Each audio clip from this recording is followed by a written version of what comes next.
Hi, I'm Andrew Armstrong and welcome to the Back Office Teardown Lab.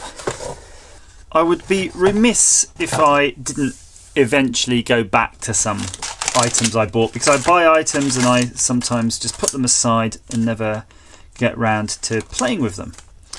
So I think today I'm going to play with some of these. These are the ESP8266 modules. I've got two styles here, so I'm just going to sort of check them out. What's the difference? Looking at them, one basically has the Wi-Fi module attached, so I'm probably going to play with that. It does remind me, I once did have a PCB with one of these on it that just didn't bloody work. But look, we've got loads of them. So this is going to be the project for today. Stick with me, I'm going to figure out what we're going to do with this in a moment.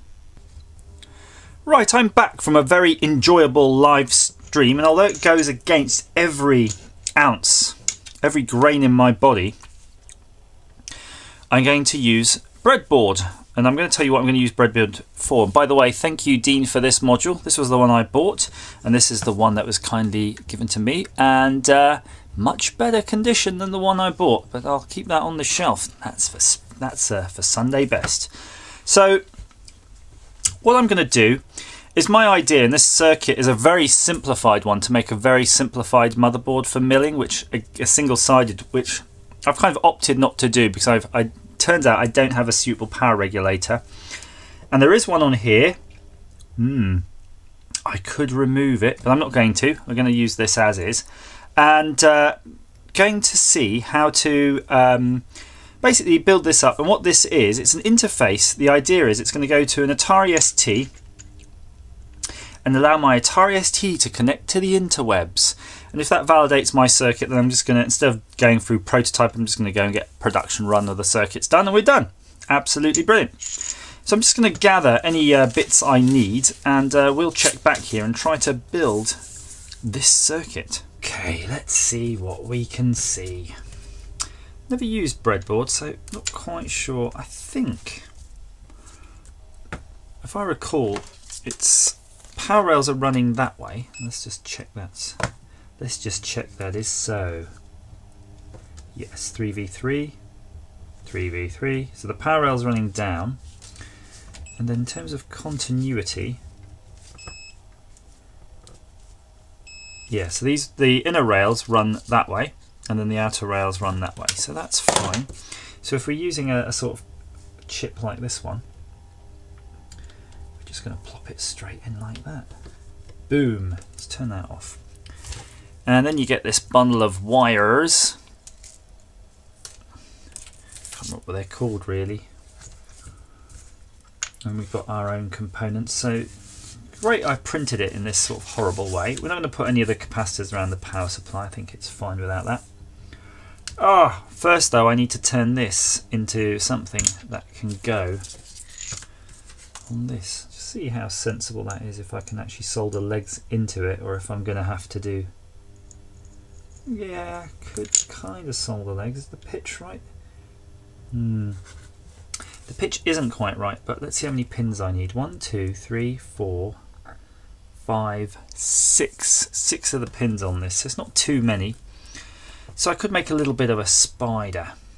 So I'm going to go and solder some spidery legs onto this, and then we'll mount that on the board.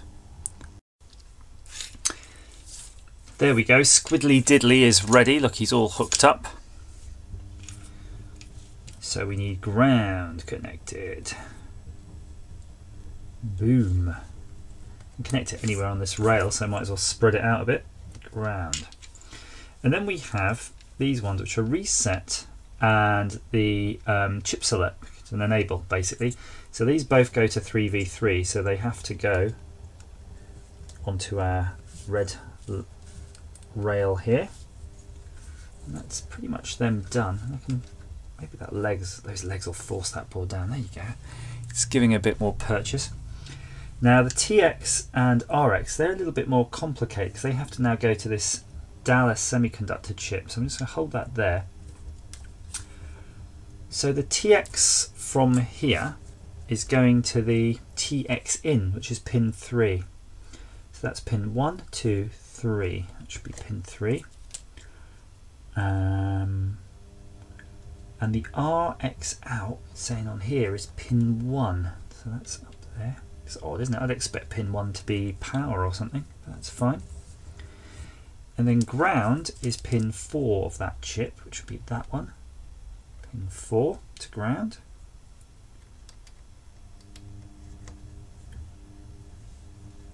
And 5 volts is pin 8. Okay. 5 volts.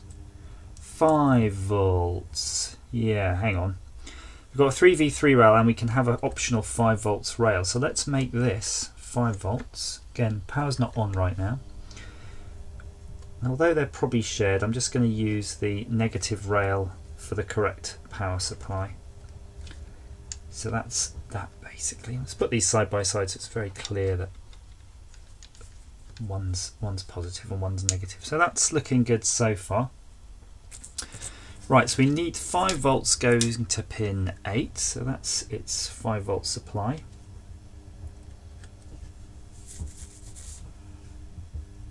And then pins 5 and 7 are the data lines.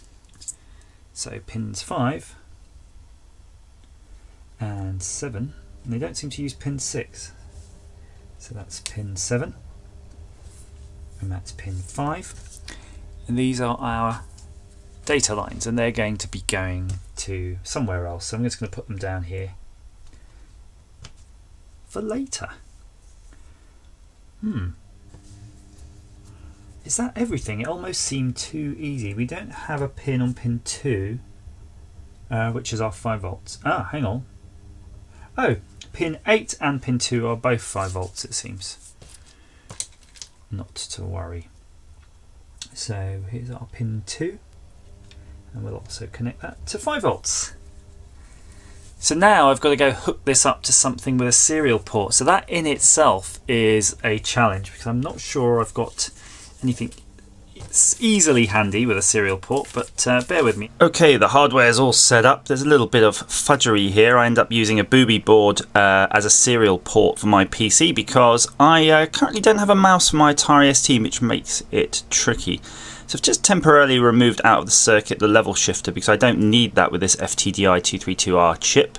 But that's fine, we know this stuff works, that's old school. So just fired up the real terminal program, which is kind of weird because you've got to make sure you've got the right carriage return and line feed. If you see them right there going on, otherwise it's not going to do the tricks for you.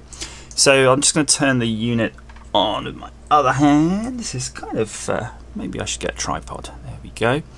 So you probably can't see that, but for some reason it's appearing as yellow on black. I'm just having a quick check. Maybe, just maybe we can change the colour.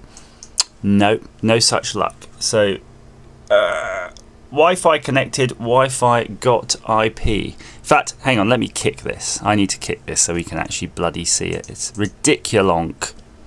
You'll see a bunch of junk. That's because it's sending data out at I think 7600 or some weird multiple. I've actually hard-coded this to actually work at 9600 because I want to use it with old stuff. I've pre-configured my Wi-Fi in it actually, so you can see it remembers that setting, so it's connecting to the access point using the earlier settings for the SSID and for the WPA key. So I'm going to paste commands to the port basically. I want CRLF, so I'm selecting down here with the mouse. Bang. Okay, and then I'm just going. These are basically commands that are going to set it into a certain mode, which is the mode we need for accessing a bulletin board. And I'm going to be accessing right now Classic Mud. Classic Mud. There we go. Send the ASCII. So now we're actually connecting to it. And before it, I can sort of release controls to my hands. I need to paste the final command, which is that one. In fact, let me display it as ANSI. So we'll get the. I do apologise. There we go. New character. And that's it. You've logged in to the world of classic mud. And that's it. That now is a perfect example, because if this is on my Atari ST, it'd be doing exactly the same thing and I'd be playing the game right now. So all that's left for me to do is rattle on with the actual circuit design, finish this off and get it on my web shop so we can all start playing mud together. Ping me down below, comment down below if you are interested in this and you'd like to have a play with me. As ever, guys, thank you for watching, you lovely people.